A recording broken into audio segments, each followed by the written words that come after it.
got all kinds of things. We don't need user groups anymore, right? But when I talk to IBM customers, any place in the world, and I say, what do you think about user groups? I mean, they may give me a list of, well, you know, we need more of this, and we need more of this, and more of this, but they all want user groups, right? And certainly in the last couple of years, you know, we've had some difficulty, you know, with user groups around the world and so forth. And that's why it's so wonderful to see the size of this group. And, you know, tomorrow maybe even bigger, at least as far as attendance. So we're trying to do more and more to promote user groups, right? One of the things I also usually get to do, in fact, a little bit earlier this evening, I talk to the press once in a while, right? We had a little conversation. And one of the things that people in the press always ask me is, you know, this thing, this IBM thing, you know, it used to be the AS400 and, you know, renamed it 100 times. This thing is so old. Why is it still around? And, you know, usually they'll name some other products. I mean, I can probably name 10 or 20, you know, really good computer systems that used to exist and they're all gone. Sort of what keeps this thing going? You know, what's so good about it, right? And, you know, it's sometimes difficult to explain to people. You know, I can always say, well, it's a really great product, okay? You know, I mean, obviously I'm going to say it's a really great product, right? It's not a, you know, a piece of trash, you know, because then I'd probably get mobbed. So it's a great product. In fact, tomorrow, you know, we'll hear more about some of the latest announcements. I mean, the new hardware technology, the new Power 8 processor, the new operating system release and so forth. And, you know, we're all going to hear about all of that tomorrow. So it's a great product. That's fine. But being a great product has really nothing to do with the staying power of this thing.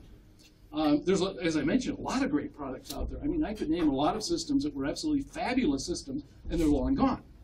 And so when somebody asks me, what's the reason for the success, I say there's two reasons for the success, and there's only two, okay? One is user groups and users. I mean, if you really think about it, where does most of the education over the last 25 years come from, right? I mean, it really comes from user groups, user group conferences, local user groups, and so forth. It's really our users. And if you look around the world today and you say, okay, who else has user groups like this? The answer is no one. Absolutely no one. And it's one of the things that's absolutely unique about this product. And it's one of the reasons why, you know, we need to put the effort, you know, all of us, into promoting these user groups. I mean, they're fabulous, right? So what's the second reason? Well, the second reason is business partners, right? I mean, as I look around the room, I mean, this is an impressive collection of business partners. And by the way, people sometimes call them vendors. You know, I don't like the term vendor. I mean, vendor to me is you're selling ice cream here or something, you know. I mean, these are partners, right? Because over the years, I mean, there were a lot of things missing on any platform. And vendors, over the years, vendors, that word again, business partners over the years have filled a lot of those vacuums, right? So business partners have really provided the incentive to buy these systems. I mean, whether it be selling the systems. I mean, today, you know, most systems are not sold through IBM. They're sold through various partners around the world, and I get to deal with a lot of them. And from a standpoint of applications or all sorts of products that you see around here, it's really the partner era, right? And that started with the AS400. The AS400 was successful when it was first announced because it had many, many partners in the world. And so with user groups and business partners, that's the success of this particular product. So people ask me, how long is it going to last, right? You know, I mean, this thing must be going away pretty quick. I'll tell you a real quick story. As most of you know, the AS400 was a rebranded System 38, right? And I had the opportunity to design, way back when, the System 38. And it was announced in 1978.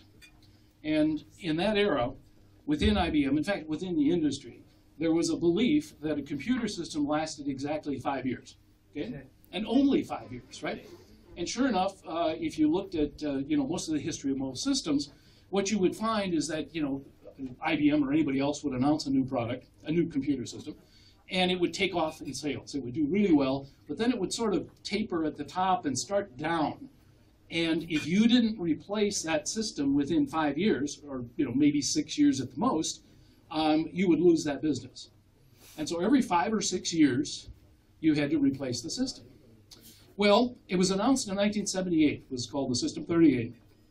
And sure enough, In 1983, which is 5 years later, now remember 5 years, as far as IBM's concerned, is dead, right? It's going away.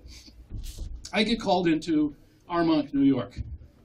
That's our headquarters, right? And, I get to shake hands with the chairman of the board, and all this good nonsense, right? And I get a plaque, well, you get a plaque, right? Some of you understand this, right? And, this plaque, I probably have it somewhere at home. I have no idea where this plaque is, right? And the only thing I remember about that ceremony is that they also gave me a check, right? And when I got home, I went and bought the biggest Audi turbo I could buy, right? And that's all I remember about the check, But they said, good job, pat on the back, hey, you did a fabulous job. But this is the end of this particular system. It's 5 years, And so, here's the heads of IBM. I mean, these are real executives. And who am I? I'm just an engineer, right? And so they had to be right. So one of the first questions I had to ask is, well, what's going to replace it? And so they explained to me that what is going to be replacing it was a mainframe. Because they explained to me that every business in the whole world wants to have a mainframe. Okay? Mainframes were awfully expensive, and if they could get the price down, everybody would want a mainframe. And by the way, there was a program out there, that eventually came around to be a PC-based mainframe. Remember in the early 80s, IBM introduced the IBM PC. Well, one of the things they ended up doing is they put a special card in it so it actually could emulate a 3270. It was actually an IBM 370 PC. And they said even the PC world wants mainframes because that was that important. And by the way, they would walk through our development laboratories and they would see that all of us had one of these IBM 370 version of the PC. And it says, even you have one. I had one at the time. Well, the reason is that we couldn't get a regular PC from IBM. And, well, we couldn't because they were selling them to customers, right? But nobody was buying these other things, so we'd get them. And by the way, you just opened the cover, pulled the cards out, you had a PC. It was wonderful. So my experience is that since 1983, right, it's been going away. So my philosophy is give me a call when it goes away.